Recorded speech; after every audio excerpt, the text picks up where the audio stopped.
Alors je dois le dire, je n'attendais pas grand chose de cette série, mais c'est bien ma surprise de ce début d'année. Et bonjour à toutes et à tous, on se retrouve aujourd'hui pour ma critique de la nouvelle série Spider-Man Disney+, votre fidèle serviteur Spider-Man. Et comme d'habitude, on va commencer avec une partie sans spoiler, même si honnêtement, on va vite aller dans les spoilers parce qu'il y a beaucoup de choses à dire. Comme je l'ai dit en introduction, c'est une série que je n'attendais pas forcément. J'avais regardé la bande-annonce et je savais qu'elle allait sortir, mais voilà, pour moi, ça allait être simplement un petit divertissement du mercredi, et sans plus, eh bien ça a été beaucoup plus que ça. Chaque mercredi, j'attendais les nouveaux épisodes avec beaucoup d'impatience. Alors il faut savoir qu'on a eu les 3 premiers épisodes, après 2, après 3 et après 2, donc 10 épisodes, à tel point que là, ça se termine avec le 10e épisode aujourd'hui, et je me dis, eh bien j'aimerais bien en voir plus. J'aimerais déjà en voir plus, j'aurais bien aimé avoir 15-20 épisodes pour cette saison. On sait que la deuxième saison est en production, la troisième aussi, et ça c'est tant mieux. On ne devra pas attendre 2 ou 3 ans, je l'espère, avant de voir la suite, parce que j'ai déjà envie d'en voir plus. Mais donc oui, c'est le chemin classique d'un Peter Parker qui va devenir Spider-Man. On va voir dès le premier épisode cette scène-là, cette scène mythique où il devient Spider-Man, et ensuite, eh bien, c'est les événements classiques d'un Spider-Man qui vont être un peu modifiés, et c'est ce que j'aime beaucoup avec cette série, c'est qu'on va jouer avec les différentes scènes qu'on a pu voir dans les différents films et représentations de Spider-Man à l'écran. On va prendre le même chemin, puis au dernier moment on va changer, et du coup tu as des espèces de clins d'œil qui sont faits, des espèces de références qui sont plutôt très cool. Et en termes d'histoire, parce que outre ces références, eh bien c'est très bien mené. Et ce que j'aime énormément dans cette série, c'est que certes c'est une série Spider-Man, mais on est énormément focus sur Peter Parker, et c'est ce qui nous intéresse aussi. Pour être investi et être touché par le personnage, c'est important qu'on ait ce focus là et qu'il soit bien réalisé. Et je parle de ce focus sur Peter Parker, mais je trouve que toutes les histoires autour des autres personnages secondaires sont excellente. Honnêtement, il n'y a pas une histoire que je mets de côté, il n'y a pas un personnage secondaire que je mets de côté. Que ce soit évidemment le personnage de Nico Minoru, que ce soit le personnage de Harry Osborn, le personnage de Norman Osborn ou le personnage de Dr. Octopus, Tombstone, tous ces personnages-là, il n'y en a aucun que je retire dans cette histoire-là parce que j'ai vraiment beaucoup aimé. Parce qu'en plus de cela, l'histoire de Spider-Man se reflète un peu sur les autres histoires. Cet adolescent qui a beaucoup de responsabilités, eh bien les autres adolescents vont avoir aussi des responsabilités, ont des choses à cacher, comme Spider-Man, notamment Minoru, qui a pas mal de choses à cacher et on n'en sait pas vraiment plus à la fin de cette série. Mais ça, c'est encore autre chose. Mais du coup, ouais, tous les personnages ont un arc qui va réellement évoluer de A à Z. Enfin, pas de A à Z, hein, parce que ce n'est que la première saison, mais il y a une vraie évolution du premier épisode au 10e épisode. Je pense notamment au personnage de Tombstone, un personnage très attachant, un personnage qui a une destinée un peu tragique. Et si on connaît un peu le personnage par rapport aux comics ou par rapport à ses différentes représentations, notamment dans un jeu vidéo, les derniers Spider-Man sur PS4 et PS5, eh bien on sait que ça va possiblement mal tourner pour lui. Et je trouve que la trajectoire de ce personnage-là, de ce personnage attachant, adolescent, qui est un peu perdu dans la vie, qui essaye de faire comme il le peut dans une situation difficile, eh bien ouais, c'est une trajectoire que j'aime énormément et qui est hyper touchante. Même d'avoir mis en espèce de figure paternelle un certain Norman Osborn, qui est joué par Colman Domingo en VO, qui a clairement le rôle de Tony Stark sur Peter Parker dans le MCU. C'est clairement la même chose, sauf qu'on connaît les mauvaises intentions d'un Norman Osborn qui va essayer de les cacher tout au long de la série, et même nous en tant que spectateurs on se demande, est-ce qu'il est vraiment mauvais? Est-ce que c'est un Norman Osborn qui va réellement être le bouffon vert, ou est-ce qu'on joue avec nous? Ou est-ce que finalement il va être sympa de A à Z? Bon, je vais pas en dire plus, mais on va dire qu'on n'est pas étonné non plus de ce qui va se passer dans cette série. Mais il y a un truc dont je n'ai pas parlé, et bien c'est l'animation, parce qu'on parle bien d'une série d'animation, et je trouve que l'animation est génial. Et je pense aussi que ça va faire énormément débat, et ça fait énormément débat. Je pense qu'on peut détester le choix d'animation, mais trouver ça moche, ce serait pas hyper juste, selon moi. Je m'explique. L'animation a un vrai style. On aime ou on n'aime pas, ça encore une fois c'est les goûts et les couleurs, mais je ne peux pas dire que c'est moche. Vraiment pas, parce que encore une fois c'est un choix d'animation. C'est un choix qui est fait pour que les scènes d'action paraissent impressionnantes. Parce que oui, à certains moments, je ne vais pas vous dire que l'animation est magnifique. Non, c'est pas vrai. Certaines discussions avec des personnages sont pas hyper jolies. Mais est-ce que c'est moche? Non, pour autant. Et pour le coup, dans les scènes d'action, dans les scènes de combat, c'est là où l'animation va sublimer les scènes d'action. Et là, je trouve que c'est ultra réussi. Notamment lorsque Peter Parker va se balancer de toit en toit dans les rues de New York. C'est vraiment jouissif. C'est hyper plaisant à voir. Et rien que ça, c'est vraiment réussi. Et rien que ça, avoir réussi à faire en sorte que les balancements de Peter Parker dans New York soient réussis, bah ouais, ça veut dire que t'as compris quand même ce qu'on aimait chez Spider-Man, ce qu'on aimait dans la représentation de Spider-Man. Et je pense d'ailleurs que ceux qui ont écrit cette série et réalisé cette série ont bien compris qui était Spider-Man. En tout cas, c'est l'impression que j'en ai en voyant cette première saison. Mais oui, l'animation, je l'ai trouvée géniale, vraiment, c'est un choix encore une fois, mais je l'ai trouvée géniale. Elle m'a pas du tout gêné. Je pense peut-être pour les premières secondes de la série, je me suis dit ok, d'accord, j'ai accepté ce choix et ensuite, eh bien, j'ai trouvé ça assez remarquable.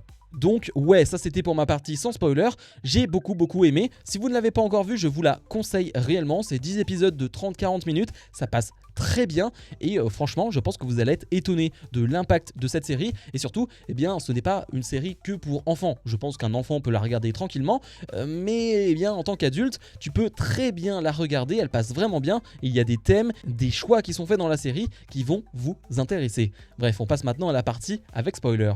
Pour la partie spoiler, je vais surtout parler des 2 derniers épisodes qui sont sortis aujourd'hui où on attendait justement un certain cliffhanger. Moi honnêtement je m'attendais par exemple à la révélation d'un Norman Osborn qui allait possiblement devenir le Bouffon Vert. Pas voir le costume de Bouffon Vert mais voir un Osborn qui allait se diriger vers ça. Et bien les 2 derniers épisodes m'ont donné raison parce que lors des 2 derniers épisodes on va comprendre le plan de Norman Osborn depuis le début. Pourquoi il est si proche de Spider-Man, pourquoi il l'aide autant, et bien parce qu'il a pris du sang de Spider-Man et son but c'est de recréer plusieurs Spider-Man, on le voit notamment avec les araignées qui sont présentes. Donc ouais, on a compris ça c'est une première partie du plan. Et la deuxième partie du plan, eh bien c'était de se servir de tous les étudiants qu'il a recrutés pour qu'ils avancent sur des inventions qui lui permettraient de faire une espèce de portail vers l'espace, vers n'importe où finalement. Et c'est ce qui va mener à une scène très intéressante qui au début m'a un peu perturbé. Et oui, parce que dans cette scène, on va donc voir Doctor Strange qu'on avait vu lors du premier épisode de la série et c'est à ce moment-là que Peter était devenu Spider-Man. C'est à ce moment-là qu'il avait été piqué. Et d'ailleurs, Doctor Strange dit qu'il ne se souvient pas de cet événement-là lorsque Peter lui en parle. Et là, on se dit, merde, ça va être un Doctor Strange du multivers ou quelque chose comme ça. Eh bien non, finalement, on va jouer avec le temps. On se rend compte que Doctor Strange a la pierre du temps et on va jouer avec un symbiote justement qui vient de l'espace et on se rend compte donc que cet événement n'est pas arrivé et on joue avec le temps, c'est une boucle temporelle, appelez ça comme vous voulez, je ne sais même pas comment appeler ça. Ça me fait énormément penser à la saison 2 de Loki parce que suite à cette énorme bagarre qui est très cool entre le symbiote Peter Parker et Doctor Strange, eh bien Peter Parker du passé va se faire piquer par cette araignée. C'est un peu bizarre à suivre mais en vrai c'est très fluide et on le comprend très facilement, mais c'est sûr que ça fait bizarre dans une série comme ça. Ok, je m'attendais possiblement à du multivers mais pas à ce qu'on joue avec le temps de cette manière là. J'ai trouvé ça vraiment très cool, mais comme je l'ai dit, le symbiote et la bagarre qui en suit est vraiment génial aussi, le symbiote qu'on avait donc vu dans le premier épisode de cette série. Un symbiote qui d'ailleurs va rester présent, un petit bout de symbiote qui va rester présent et on verra un Norman Osborn qui va jouer avec derrière, on imagine qu'il va bien s'amuser avec. Mais ça c'est la fin de l'épisode 10 et dans l'épisode 9, moi ce que j'ai aimé c'est le combat avec Scorpion et tout ce qu'il représente. Scorpion qui est clairement le méchant de cette première saison et j'aime beaucoup ça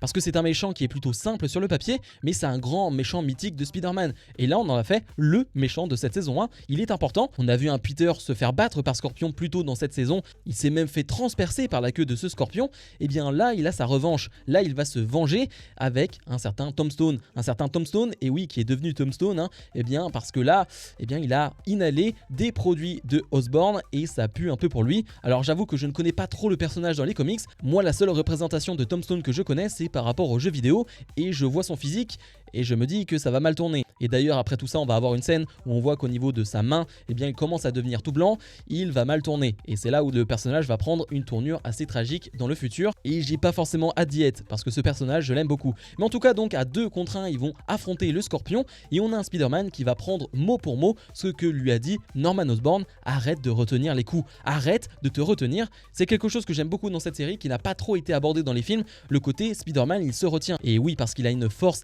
exceptionnel, mais il s'en sert pas tout le temps, il se retient et là justement il va se lâcher face au Scorpion et on le voit qu'il le lamine en quelques secondes et qu'il est à 2 doigts d'aller trop loin, il est à 2 doigts de tuer le Scorpion et là on se retrouve avec une des scènes qui ressemble énormément à celle de No Way Home où le Spider-Man de Tom Holland veut tuer le Bouffon Vert et finalement il en est empêché par Tobey Maguire. Et bien là c'est un peu le cas, il allait tuer le Scorpion mais il en est empêché et bien par le personnage de Tombstone qui le ramène à la raison et d'ailleurs ce plan est en reflet avec la fenêtre d'une voiture Et on va jouer pas mal avec les reflets d'ailleurs dans cet épisode-là, avec notamment la première fois on va voir Spider-Man avec son nouveau costume qui va être reflété dans le pendentif de Nico. C'est vraiment très joli, c'est 1/1000 de seconde, mais j'ai beaucoup apprécié. Mais donc Spider-Man qui doit lutter avec ces sentiments-là, j'ai trouvé ça génial. C'est des sentiments qu'on connaît chez Spider-Man de base. Un Spider-Man qui ne doit pas tuer, un Spider-Man qui ne doit pas aller trop loin et franchir cette ligne-là. Et là, il ne la franchit pas. Grâce à Tombstone, mais il ne la franchit pas. En spoiler, on peut aussi parler d'une des révélations finales,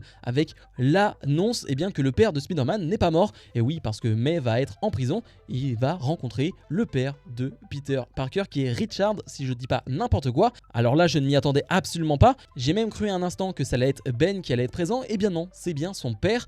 Je crois que plus tôt on nous avait dit qu'il était mort, et il n'est donc pas mort. Alors qu'est-ce que ça nous cache? Alors qu'est-ce que ça va donner pour la suite?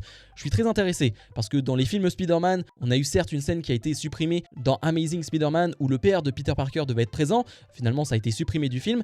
Mais sinon, oui, le père de Peter Parker est mort et donc on ne joue pas avec lui.